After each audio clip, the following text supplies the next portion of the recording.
ప్రభువైన యేసుక్రీస్తు నామంలో అందరికీ హృదయపూర్వక వందనాలు. ఈరోజు దేవుని యొక్క మాటలు.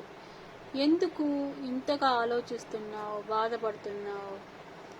సచ్చిన శవాలని లేపిన దేవుడు బ్రతికున్న మన కోరికలను, బాధలను తీర్చలేడా?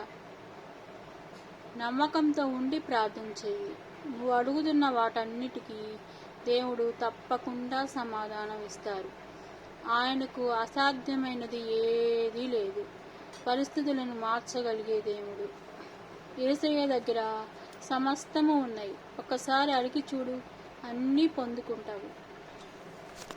మరొక మాట, మీరు దేవుని నమ్ముకుంటే బొట్టు, గాజులు, తాళి, మెట్టెలు తీసేయాలని కానీ, వేసుకోవచ్చని కానీ బైబిల్లో ఎప్పుడూ ఎక్కడా చెప్పలేదు.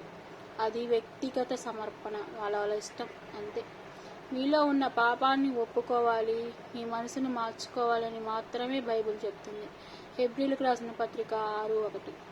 మీలో ఉన్న పాపాన్ని ఒప్పుకోవాలి, మీ మనసును మార్చుకోవాలని మాత్రమే చెప్తుంది. ఆమేన్. అందరికీ వందనాలు, దైవాశీస్సులు, శుభాలు.